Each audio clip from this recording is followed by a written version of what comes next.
Enya, Only If, right here on Dan RadioStyle. Hope everybody out there's having themselves a great day.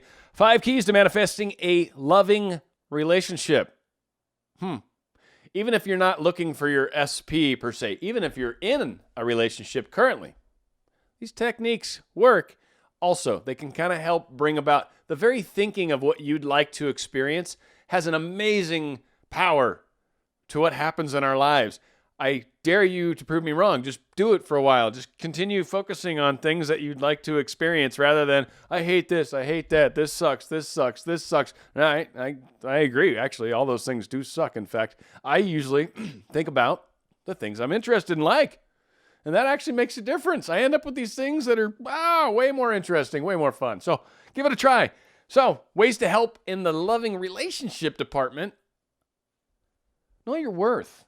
Know your worth. Number one, know your worth. Always, always know your worth. I know I'm here to help. No, I like helping others. I get it. I love helping others too. But when you don't know your worth, people can and will walk on you. There's reasons this happens too, because we'll give our energy just willy-nilly, and we'll find ourselves getting tired and exhausted. We'll find ourselves getting sick. We'll find weird phenomenons will begin to occur because we keep giving our energy to just willy-nilly. I think there's a story of Proverbs, whatever, about talking about throwing seed, and you just scattering it, and the stuff that fell on the trail didn't grow, right? Because people keep walking on the trail. Nothing's ever going to grow on the trail. What a waste of seed. What a waste of energy sometimes we do. So it's good to start to discern a little bit. I mean, some of the greatest masters helped those, but they don't talk about the people that are like, no, seriously, you need to help yourself. Like, you got your answer already. Like, walk away, right? Like, I'm sure there were times where his answer or her answer or their answer was a little different, maybe. But know your worth. Self-esteem, self-love. What do I deserve? You're number one. You're the one that's stuck with you 100% of the time. Other people, they'll come and go. They might leave the room for a second and then come back. Well, they weren't there 100% of the time. You, for a period of time, were only by yourself. And, of course, friends and family in the etheric world. But needless to say, know your love, know your self-love, know what you shouldn't have. Understand that. Because that thought process, thinking about things like that, what you think, what you say, what you do, thinking about things like that, help generate things like that. Even if you're currently in a relationship, thinking about, what am I worth? How much do I love myself? What am I willing to do this for myself? Am I willing to allow myself this to succeed? Am I willing to sacrifice a little bit here, but down the road I'll have it finally what I'm looking for? Number 2, know what you want and what you don't want. Now, you're not going to focus so much on what you don't want, but the point is there are places where that you're not willing to compromise per se. Could be on spirituality / religion. These things are common ground for these areas sometimes. Sometimes they pose just a drastic problem in and of themselves in the whole forced marriage thing that happens in at least one country I'm aware of. I'm sure it's others. But that whole concept of that happening and boom, once that occurs, dang, right? Like, I don't know how that works. I don't. And that's like one of the toughest questions I get. I'm like, I guess you could keep wanting to try to create it. But to me, that seems... I don't know, once that happens, it's hard to say. Yeah, technically you could use these powers. I mean, Neville Goddard, there was a divorce involved. Both people wanted the divorce, mind you, which I think helps, right? Both people kind of need to be in line in what they're trying to create. But yeah, Neville's like, I want you to divorce. And she's like, I'm not really happy with him. And that worked, right? And then boom, all of a sudden it worked out. So by knowing what we want and what we don't want, be it spirituality or not or whatever, right? By thinking about these processes, about what it is that I like, what I really like. Don't sit there and think about where am I currently at.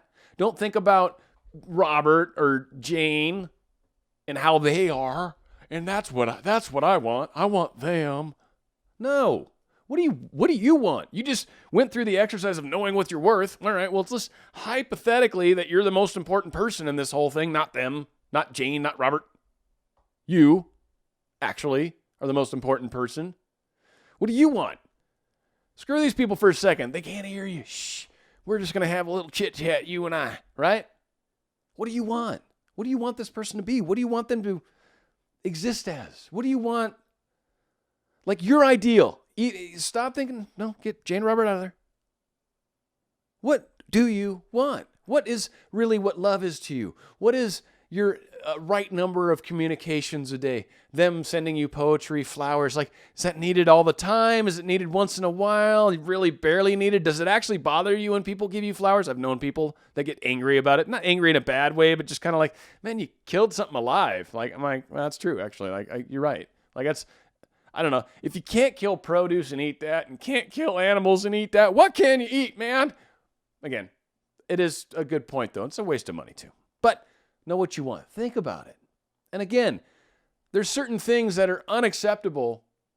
And if they pop up in a relationship, the red flag. And it's like, no, stop them immediately. Time one. Number one.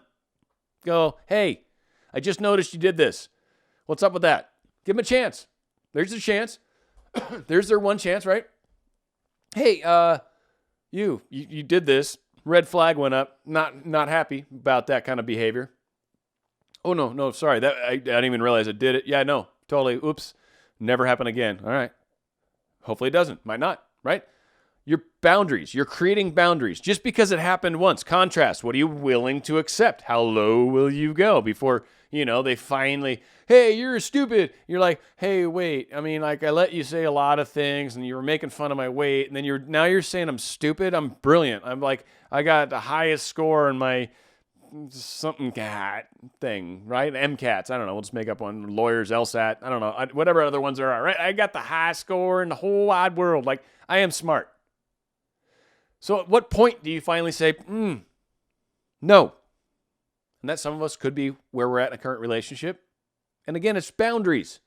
All you're doing is creating boundaries. You're like, and from wherever you are right now, don't let it go lower, right? Stop yourself from there, right? If you're in a relationship right now and they've called you stupid and now they're calling you fat or what, wherever your line is like, whoa, no, not okay. Or, you're worthless, you're this, you're that. Like a lot of people get into these ruts where some people that we're with are not really cool. So make sure you understand that too. Don't think about it like, oh, I don't want to have this person. I don't want it, right? If you keep focusing on that, you'll have it. But without a doubt, you can put a couple seconds of thought on it and go, yeah, no, that's where no more anything. I love myself. No, this is what I deserve. I'd like to have a person that loves me, that talks to me, that we spend time with, that writes me poems, that remembers my birthday, right? Like whatever. So think about those things. Number 3, think small sometimes. Sometimes you got to think a little small. And the reason I say that is there's times where maybe things have gotten so horrible. Maybe it's between you and a person, or maybe there's such a gap between they don't even know my name or they're famous and we haven't even met yet, right? Like the idea of assuming a marriage and they're famous and you've never even met them in real life, but you're going to manifest it. I'm just using something crazy. I'm not necessarily trying to give anyone a good idea. That's not what I'm saying.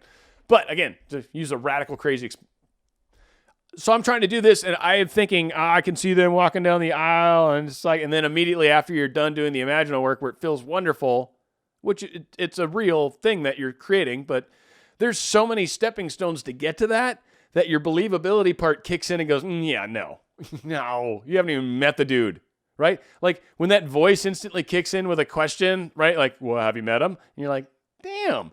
Like if that's not your best friend, sometimes the voice, I don't know, it works for me. That question that's like, not the one that's mean, because there can be ones that are sort of angry about who you are or like saying things that might make you feel bad. No, that's ego or that's parts of yourself that's not good. So no, it'll never come from a negative place, but it will ask questions such as, does that make sense? Is this working? Are you happy with that? And you're like, yeah, no, when I really think about it, I'm not. And it's like, okay, so let's talk. So sometimes you got to take these steps smaller. So in the case of this famous person, I want to meet them. I could be in a Starbucks, right? I'm in line and they're like, oh, ma'am. And they walk up to you with their super like famous voice. And they're like, ma'am, with my super famous voice, let me buy that coffee for you. That's my best example of a super famous voice. When I'm super famous, then that will be like that, right? And they'll be like, that, see, that's when you invented that. And I'll agree with you. I will be like, you're all right. I think that's when it did happen. So it's going to happen. Keep it small if you have to. Work on it and then get those steps to happen and they'll build towards the final outcome. And that's huge. So that's number 3. Number 4, be prepared for tests. Tests are going to happen. They will happen. You are going to get places that will make you question your sanity. You will find places that will cause you to challenge whether you think this stuff is true. There's a weird, like, jumping over a high bar, right? Like, if you hit it at all, it falls off. There's this weird, like, once you clear it, you're like, I can do that. I can jump. I can do 5-1 or whatever the hell. I did it really small when I suck. So whatever it was, right? Like, I can do that. Like, once you've done it once, you know you can do it. Now you can do it, you know? And that's why I walk on water everywhere I go. I just walk across water. Now, granted, it's because it's just barely rolling down the asphalt, and it's like that thick. So I'm probably walking through it, but it feels like I'm walking on it totally. Just beep, beep, beep, beep, beep, right across it, right across the asphalt with that water. It's fantastic. It's usually from sprinklers because it doesn't actually rain here in California. That's crazy. So be prepared for tests. They're going to pop up. They will challenge you. They're meant to. What do you believe? What do you want to believe? What do you really believe? Because it's going to challenge you, and you need to decide. What is it? It's a choice. It's still a choice. Am I going to follow this crazy stuff? All these people, they keep saying it works.